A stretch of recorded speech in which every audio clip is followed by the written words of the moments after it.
Elena's soaked wedding veil snagged on the limousine door as two gloved men delivered her to Voss Manor. One freed the lace without meeting her eyes. The other placed a leather folder in the butler's hands, as if the woman standing between them were merely the final attachment to a contract.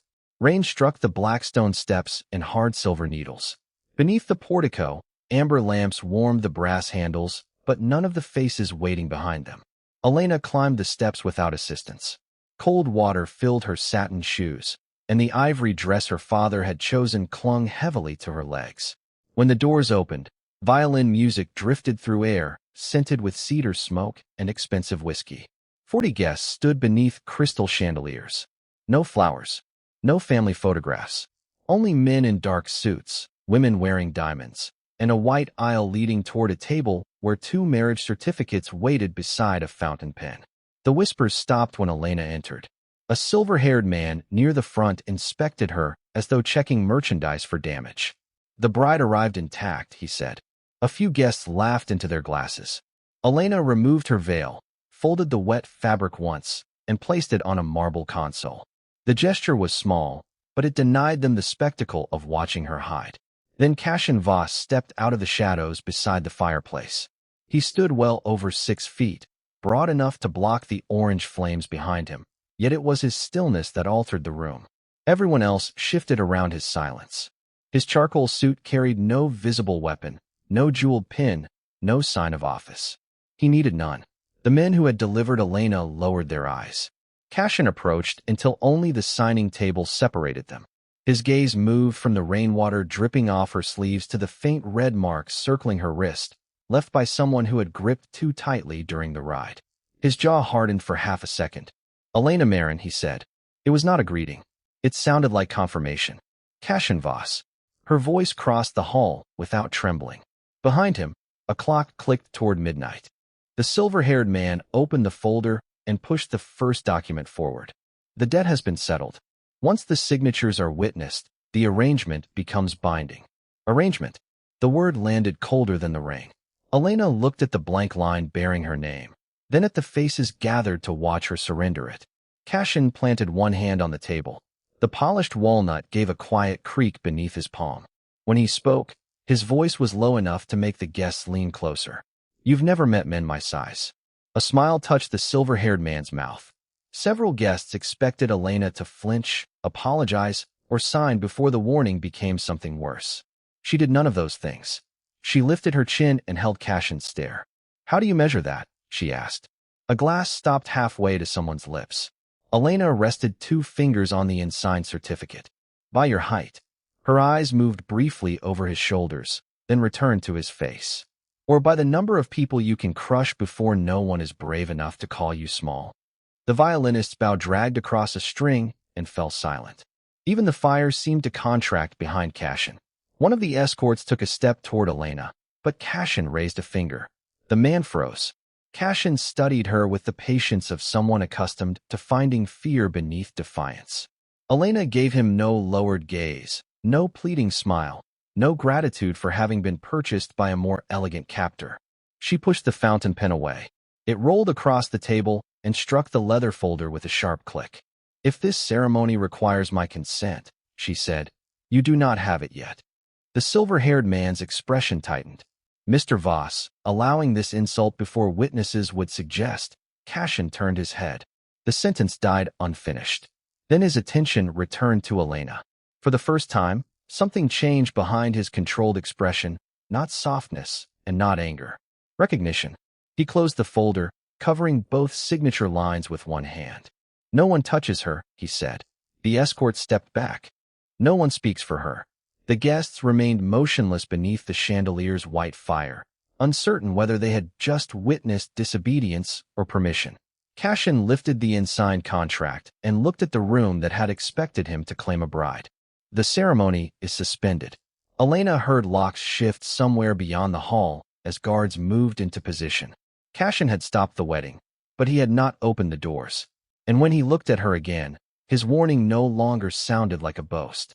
It sounded like the first edge of a truth everyone else in the mansion was afraid she might discover. Rain hammered the locked windows while the chandelier burned above a room that no longer knew whether it was attending a wedding or witnessing a revolt. The silver-haired man snapped the contract shut. This arrangement is binding. Cashin turned toward him, and the faint scrape of his shoe across the black marble silenced every whisper. Not without her consent. The families are already assembled. Then they can leave assembled. Cashin raised 2 fingers. Guards opened the carved oak doors, but they did not approach Elena. Instead, they formed a corridor facing outward, their attention fixed on the guests. Clear the hall. Chairs dragged across stone. Crystal trembled on silver trays. Several men looked offended enough to argue, yet none managed a word when Cashin's gaze reached them.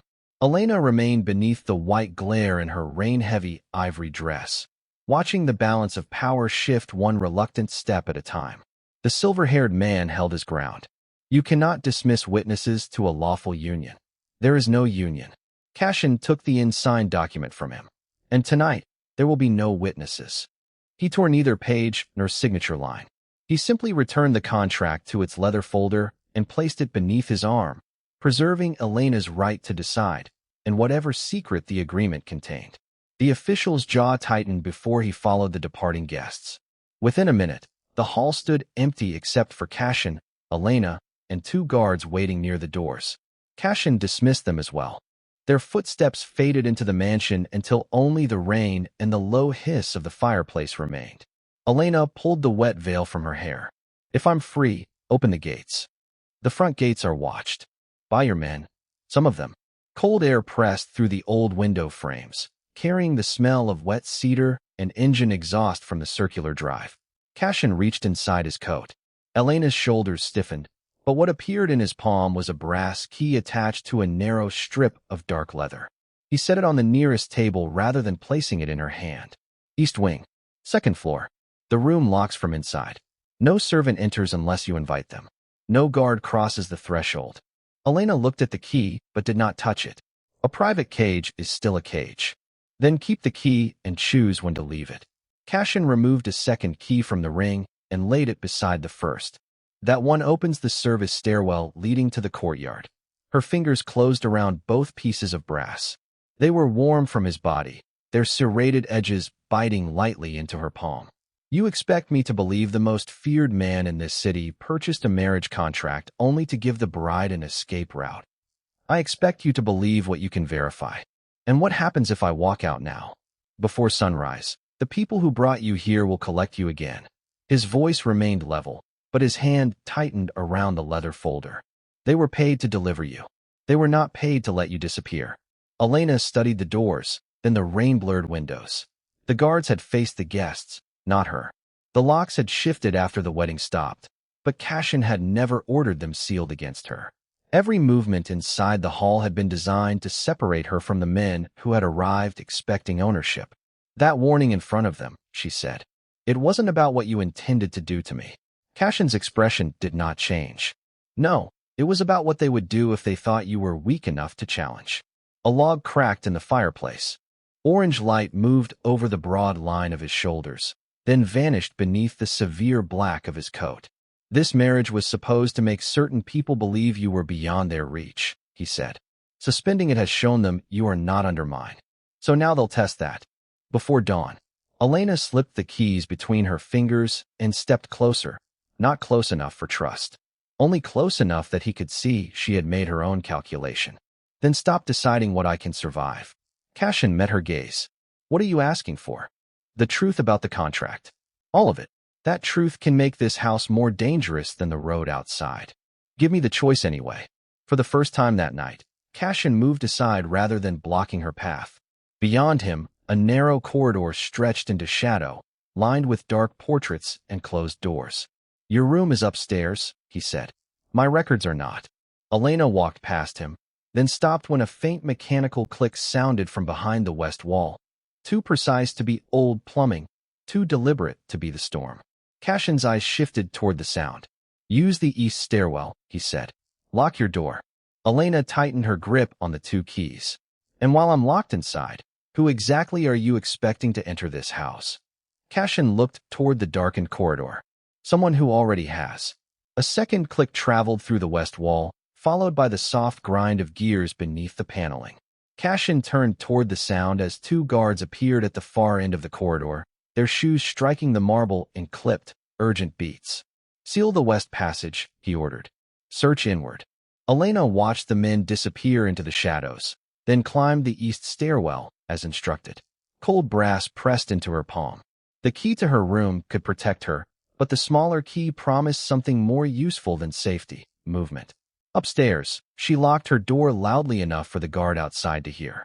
Then she crossed the unlit room, lifted the service key, and slipped through a narrow door concealed beside the wardrobe. The passage beyond smelled of dust, machine oil, and damp stone. Pipes ticked overhead as the storm chilled the walls. Elena descended one flight, following faint amber light leaking beneath an iron door. The key fit. Inside, green-shaded lamps illuminated rows of ledgers, filing cabinets, and locked document boxes. Rainwater dripped from her ivory hem onto the black tile. This was not a treasury.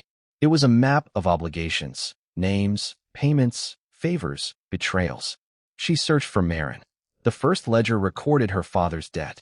The figure was substantial, but nowhere near enough to justify surrendering his daughter. A second file contained correspondence stamped with the crest she had seen on the car that delivered her. One sentence stopped her hand. "Transfer of witness registry confirmed. Bride settlement will ensure Voss remains occupied until collection is complete." Elena opened the attached packet. 12 names filled the first page, each paired with an address and a scheduled court appearance. Witnesses: people prepared to testify against one of Cashin's rivals. Her father had not merely traded her to erase a debt. He had sold human targets and used her wedding as a diversion. A floorboard creaked beyond the iron door. Elena removed the final page, folded it beneath the lining of her wet sleeve, and closed the packet. The handle turned. Cashin entered alone, shoulders nearly filling the doorway. Water darkened the collar of his shirt, and a thin streak of dust crossed one cuff. His gaze moved from the open cabinet to the file in her hands. "I gave you a room," he said. "You gave me a way out of it." His eyes settled on the Marin seal. "That file can get people killed. Then you should have told me I was delivered here to hide a massacre." Cashin crossed the room, controlled and silent, but Elena did not surrender the papers. Instead, she placed the packet on the steel table and opened it to her father's signature. The lamp cast hard green light across the ink. "He transferred your rival a witness list," she said. "The ceremony kept your house full, your attention divided, and your exits watched." Cashin read without touching the page. His jaw tightened once. "How many names?" 12. "There should be 13. Elena held his gaze. Beyond the walls, boots thundered down the corridor as the search tightened around them. "Then we have a problem," she said. "Because this packet ends at 12. Cashin's attention dropped to her sleeve, where one corner of hidden paper had absorbed rain and darkened the ivory fabric. He had seen it. He said nothing. Elena pushed the incomplete packet toward him. "You wanted me protected. I want informed choice. From now on, I see every document bearing my family's name. I hear every decision that puts me at risk, and no one calls me your property. You broke into my records and removed evidence. I brought you proof of treason your guards had not found." The mechanical lock clicked behind Cashin, sealing the iron door. His voice lowered. "And the missing page?" Elena rested 2 fingers over her sleeve. "Insurance." For several seconds, only the rain and the electric hum of the lamps disturbed the room. Cashin could have taken it. Every inch of his frame suggested the force to do so, yet his hands remained open at his sides. Elena nodded toward the evidence between them. "Treat me as an ally, and you get the 13th name. If I refuse, then you can search this mansion while your enemy reaches that witness first." The man who controlled every door in Voss Manor stood on the opposite side of a table from the woman delivered there without a choice. Slowly, Cashin pulled out a chair for her. "Sit down, Elena." She remained standing. "Say it first." His eyes stayed level with hers. "You are not collateral." "Not enough."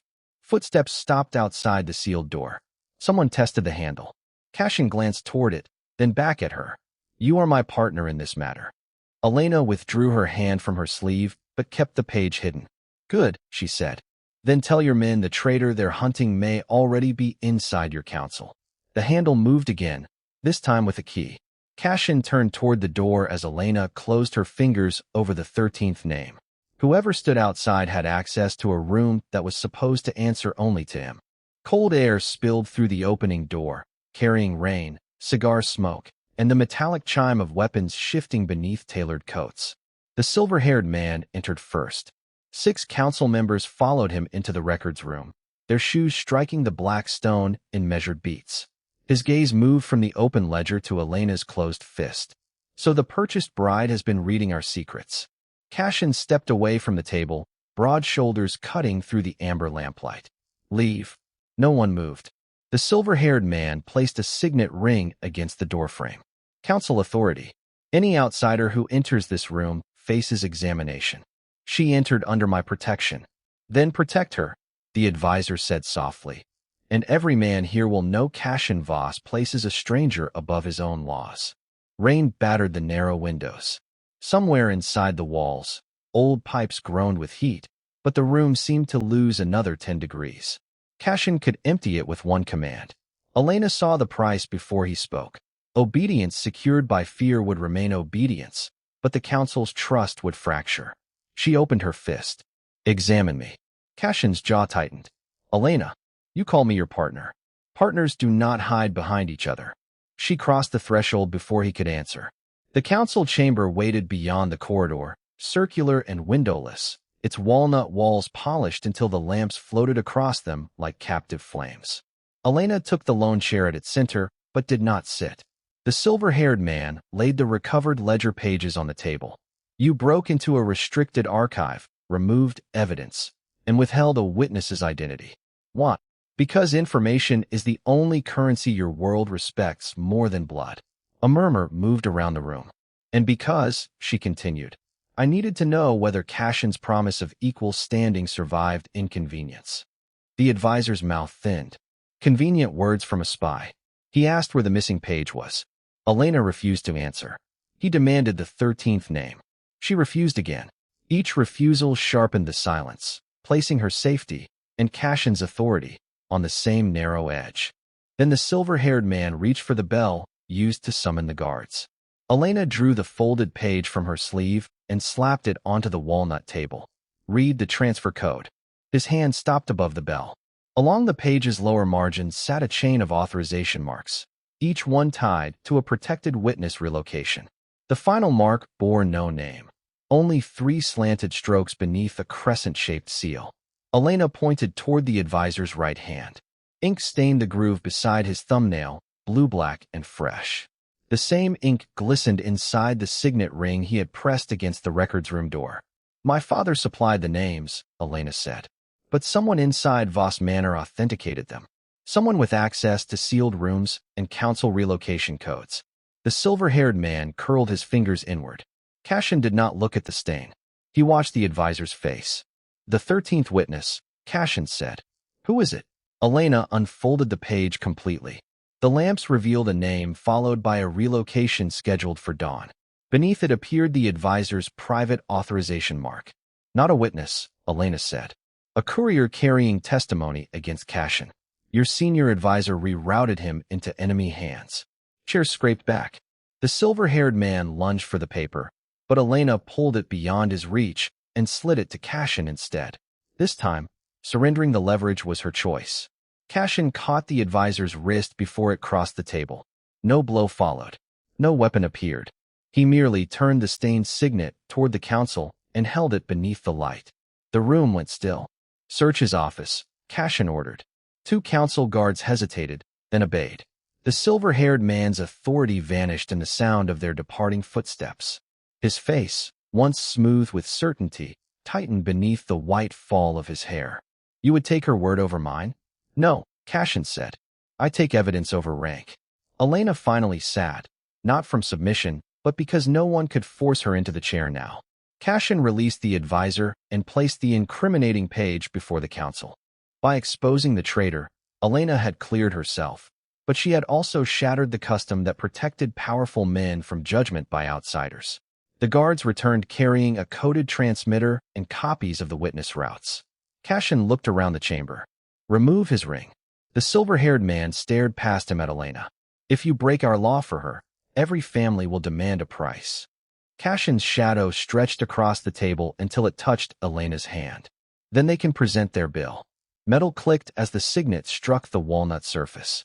Yet before the guards led him away, the advisor gave a dry, breathless laugh. You still don't understand. The families never expected the wedding to bind her to you.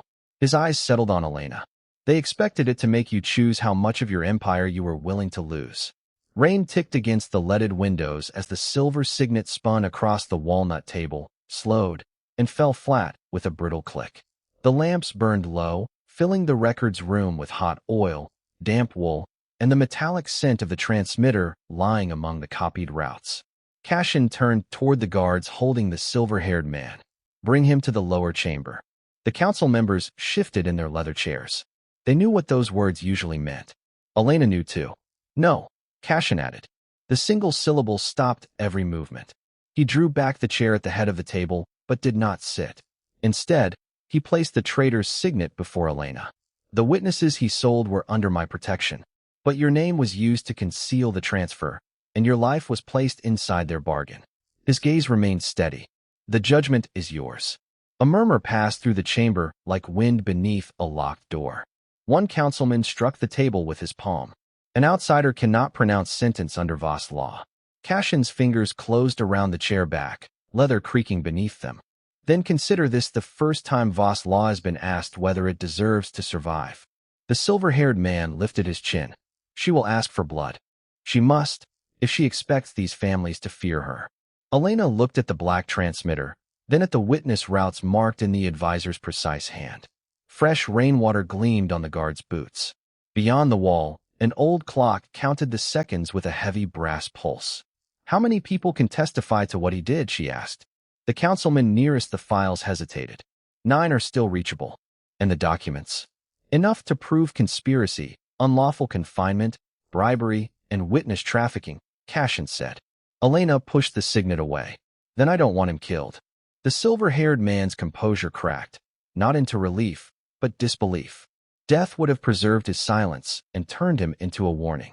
A courtroom would strip away the mythology, leaving dates, signatures, payments, and victims who could speak his name in daylight. Elena gathered the copied routes into a clean stack. He goes to federal investigators with every page, every account, and every living witness you can protect. No private cell. No disappearance. No grave that lets everyone here pretend he died loyal. One of the older men rose so quickly his chair scraped the stone. Handing him over exposes all of us. That is why you are afraid of her judgment, Cashin said.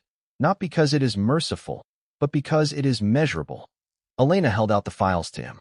The choice now belonged to Cashin. If he followed the old law, his captains would see continuity. If he followed hers, government agents would gain access to records bearing the Voss seal, and every family represented in that room would question whether his words still protected their secrets. The lamps hissed. Somewhere beneath the floor, pipes knocked twice. Cashin removed his own ring, pressed its crest into the wax seal on an evidence envelope, and handed the package to the captain of the guards. Contact the federal prosecutor whose office handled the Marrow Street witnesses. Offer counsel, verified records, and the prisoner alive. Nothing leaves this chain of custody undocumented. The captain stared at the seal. Sir, once that call is made, it cannot be unmade. Cashin looked toward Elena, not the counsel. Make it. The captain crossed to the wall telephone. Each turn of the rotary dial clicked through the room. With every number, the old custom lost another breath. The silver-haired man lunged one step toward the desk, but Elena moved first, catching the transmitter and sliding it beyond his reach while the guards tightened their hold. You chose strangers over your own house, he spat at Cashin. No, Elena said, her palm resting on the sealed evidence. He chose proof over fear. The connection opened with a faint electrical crackle. The captain identified himself, then requested a secure transfer before sunrise. Around the table, men who had expected an execution began quietly removing papers from their folders, only to find Cashin's guards closing the doors. No document leaves, he ordered. No call is made without being logged. Anyone who obstructs the transfer joins him. Authority shifted without a weapon drawn. Elena had chosen lawful judgment. Cashin had made that judgment binding at the cost of the silence sustaining his empire. Then the telephone receiver emitted a second voice, sharp enough to carry across the chamber. Federal agents would accept the prisoner and evidence, but only if the principal witness signed a sworn complaint in her own name. Every face turned toward Elena, on the blank line awaiting a complainant. The future she had been delivered to escape and the past that had delivered her stood suddenly on the same page. The deadline was dawn.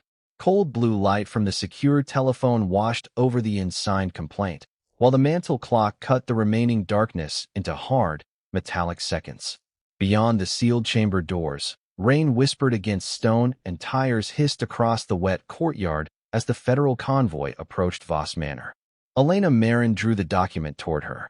The paper felt rough beneath her fingertips, ordinary except for the sentence that would erase the life she had known. The allegations were made under penalty of perjury and in her own name. "If you sign," the federal agent said through the receiver, "your statement enters the public record. Your father will be named as the source of the witness list. His accounts will be frozen pending seizure." A lawyer at the end of the table quietly added what the agent had not. The Marin estate would challenge Elena's inheritance. Her family name would fill court filings and morning broadcasts. Any protection created by silence would be gone. Across the chamber, Cashin Voss stood beneath a brass lamp, broad shoulders motionless inside his black coat. Men obeyed him because he could remove consequences from their path, or place consequences in front of someone else. This one would not move for him. He crossed to the table and set his ring beside the complaint without touching Elena or the pen. "I can authorize the transfer," he said. "I cannot sign your truth." One councilman cleared his throat. "There are cleaner declarations.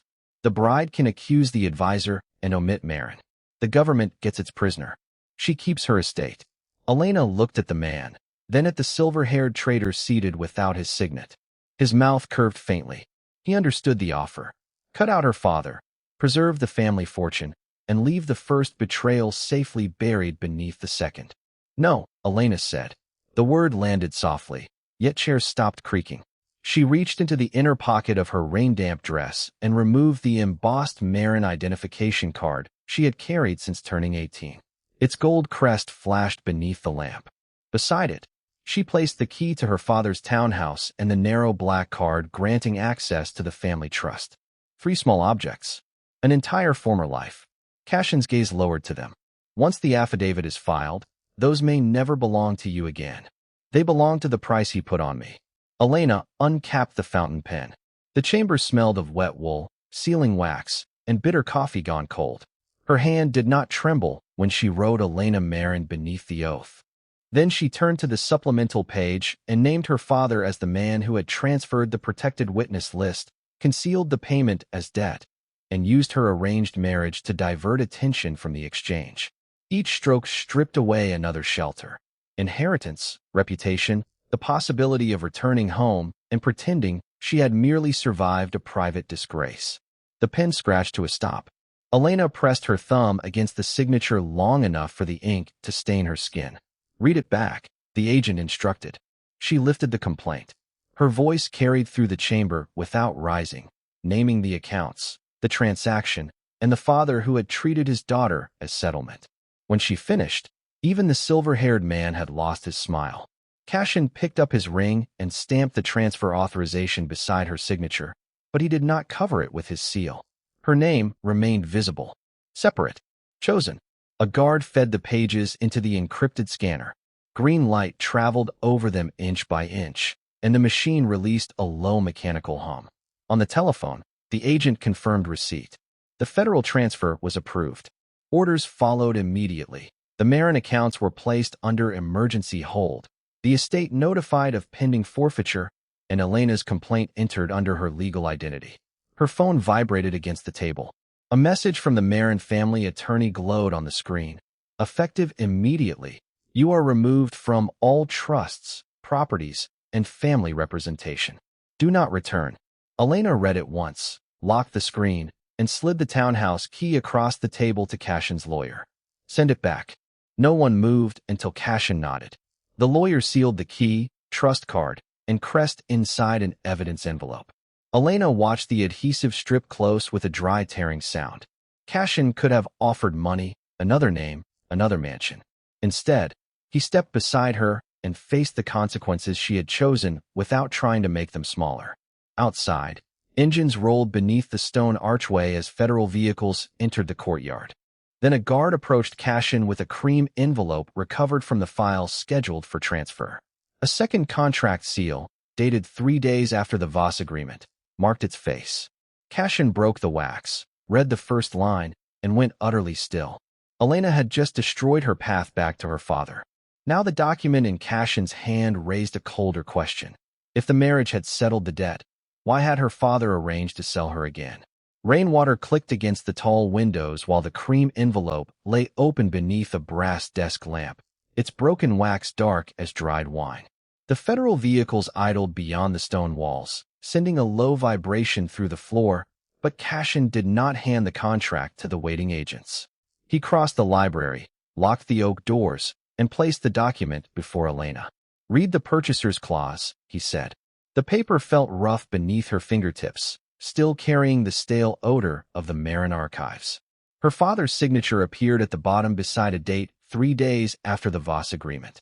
Above it, a broker promised delivery of Elena Marin to a private transit company once Cashin's marriage claim had expired or been challenged. There was no mention of debt settlement, no promise of a home, only a transfer fee, a departure window, and instructions to keep her sedated during transport. Elena read the destination twice. It was not a city. It was a shipping route used by a human trafficking network. The contract trembled once, then went flat beneath her palm. "You knew?" Cashin opened a steel cabinet recessed behind the shelves. Cold air escaped with the smell of oil and old paper. From inside, he removed the original Voss agreement and set it beside the second contract. His signature had been written first. Her father's had been added later. "I knew what he intended," Cashin said. "Not every detail." "Enough." Elena's chair scraped sharply across the marble as she stood. "Then I was never payment for a debt." "No. You bought the first contract to block the second." Cashin removed his signet ring and laid it on the table, leaving his hand strangely bare. "Your father had 3 buyers. The others would have moved you beyond any court I could reach. A marriage claim under my name made touching you too expensive." The lamp flame shifted inside its glass chimney. Elena looked toward the locked doors, then back at the man who had allowed an entire underworld to call him her owner. "You could have told me at the gate. And given you what choice?" His voice remained low, but the muscles along his jaw hardened. "Believe the man who arrived with guards, signed a purchase agreement, and told you he was saving you?" Cashin pushed both contracts toward her rather than taking either away. "Gratitude can close around a person as tightly as fear. I would not trade one chain for another and call it mercy." The words settled between the ticking rain and the muted engines outside. Elena lifted the Voss agreement. Its final page bore an unsigned release granting her the right to leave with money, protection, and a new identity after the danger passed. The blank line had been waiting for her name from the beginning. Cashin took a fountain pen from his coat, uncapped it, and signed the release as witness. Then he struck through the marital obedience clause in black ink until every word disappeared. The choice cost him more than secrecy. By voiding that clause before the federal transfer, he surrendered the legal fiction that had protected his claim over her and exposed his intervention as an attack on the trafficking network. "This becomes effective now," he said. "Not when I decide you are safe. Not when you forgive me. Now." Elena studied the man across the table. The broad shoulders that had filled the doorway on her arrival, the scarred hands that could have taken the retained page by force, the bare finger beside the abandoned signet. His size had never been the width of his frame. It was the amount of power he could refuse to use when obedience would have been easier. She signed the release. Then, instead of keeping it, she slid it back to him. "File it with the complaint," she said. "Let the record show I stayed after I became free." Cashin's eyes lifted to hers. For the first time that night, his practiced stillness broke. His breath caught softly in the warm lamplight. A fist struck the library door from the corridor. "Voss," a counsel voice called. "The families have convened. They know the marriage claim is void." Another blow rattled the brass handle. "Open this door and surrender Elena Marin, or surrender your seat before sunrise." Cashin reached for neither weapon nor ring. Elena folded the trafficking contract, placed it inside the federal evidence envelope, and held it against her chest. The truth had freed her from one sale. Beyond the oak door, an empire was preparing to demand another. The brass handle stopped shaking. Beyond the library door, shoes scraped across black marble, and the dry scent of cigar smoke seeped through the frame. Then the silver-haired man's former chair struck the council table with a hard wooden crack. Before sunrise, a councilman repeated from the corridor, "The woman or the seat?" Cashin opened the door. Elena stepped out beside him, carrying the federal evidence envelope against the dark fabric of her dress. No guard touched her. No one dared. The council chamber glowed beneath a ring of amber lamps, their light catching rain on the windows and the signet rings arranged around the table. 12 families had sent representatives. Behind them stood armed escorts in tailored coats, silent as carved stone. At the table's head, Cashin's chair waited beneath the Voss crest. A councilman pushed a surrender document across the polished surface. "Deliver Elena Marin into neutral custody, and your authority remains intact." "Neutral," Elena said. The word landed softly. Her eyes moved to the 2 men positioned beside the rear exit, the same men whose names appeared in the trafficking accounts. "You mean invisible?" A murmur traveled around the table. Cashin did not reach for the document. "My answer is no. Then you lose every route, every account, every oath sworn to your house." The councilman leaned forward. "All for a bride who is no longer legally yours." Elena placed the envelope before Cashin, but she did not ask him to save her. Instead, she crossed to the wall terminal connected to the manor's encrypted records. Its screen cast blue light across her face. A guard shifted toward her. Cashin remained still. "Let her work." Elena inserted the trust key she had surrendered with her inheritance. The access was still valid for 6 more minutes, until the Marin revocation reached every linked archive. Columns of payments filled the screen: shell companies, protected routes, judicial bribes, names of witnesses sold for silence. The families had built their ultimatum on shared guilt. As long as Cashin protected the ledgers, they could threaten his throne without exposing themselves. Elena opened the transmission panel. "If you hand me over," she said, "these records stay buried, and you keep controlling him." Her finger hovered above one command. "If I send them, you lose that control." The councilman's hand struck the table. "You would destroy the Voss Empire with everyone else's." Elena looked at Cashin. Rainwater streamed down the windows behind him, bending the gold crest into wavering pieces. "I won't choose for you," she said, "but I will remove their right to choose for me." She pressed send. A low tone sounded. Then another. Across the room, phones began vibrating against wood and inside coat pockets. Encrypted copies went to federal investigators, prosecutors, and the protected witnesses named in the complaint. The council's leverage vanished in less than 10 seconds. So did the secrecy holding Cashin's empire together. Men rose from their chairs. Orders flew toward the guards. Cashin moved first, not toward a weapon, but toward the head of the table. He removed the Voss signet ring and placed it on the surrender document. The metal clicked once. "This council is dissolved." The room froze. "You cannot dissolve blood agreements," someone said. Cashin tore the Voss crest from the document, pressed his palm over the terminal, and authorized the federal release of every remaining archive under his control. Green confirmation bars advanced across the screen. Warehouses, accounts, routes, political protections, years of power converted into evidence by his own hand. "I just did." The councilman stared at the empty place on Cashin's finger. "Without the seat, you have no protection, no territory, no men bound to answer you." "Then they are no longer bound." Cashin turned to the guards lining the walls. "Leave if loyalty was purchased. Stay only if your conscience brought you here." One by one, weapons lowered. Several escorts walked out. Others removed their family pins and set them on the table. No applause followed. Only rain, the faint electrical hum of the terminal, and the distant approach of sirens growing louder through the wet pre-dawn streets. Elena had made herself impossible to trade. Cashin had answered by making his throne impossible to preserve. The council members retreated toward the exits, stripped of secrecy but still surrounded by wealth, allies, and men who would not forgive what had happened in that room. Cashin took the signed release from inside his coat and gave it to Elena before the first federal vehicle crossed the iron gates. "Whatever happens next," he said, "this remains yours." She closed her fingers around the paper. Outside, red and blue light washed over the marble walls. Inside, the former Baron stood without his ring, his counsel, or any command that could compel her to remain. Elena looked toward the approaching agents, then back at the man who had surrendered an empire rather than surrender her. Freedom had finally reached the door. Now she would have to decide what walking through it truly meant. Cold rain hissed against the tall windows as federal vehicles rolled across the gravel drive, their red and blue lights sliding over marble, crystal, and the vacant chair once occupied by the silver-haired traitor. Boots struck the entrance steps. Radios crackled beyond the doors.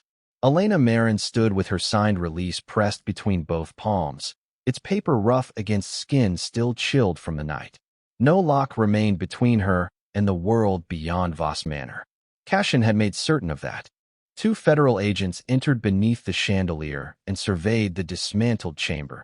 Abandoned council folders, open archive boxes, guards who had placed their weapons on the floor, and Cashin Voss standing at the head of the table without his signet ring. He no longer possessed a title they were required to fear.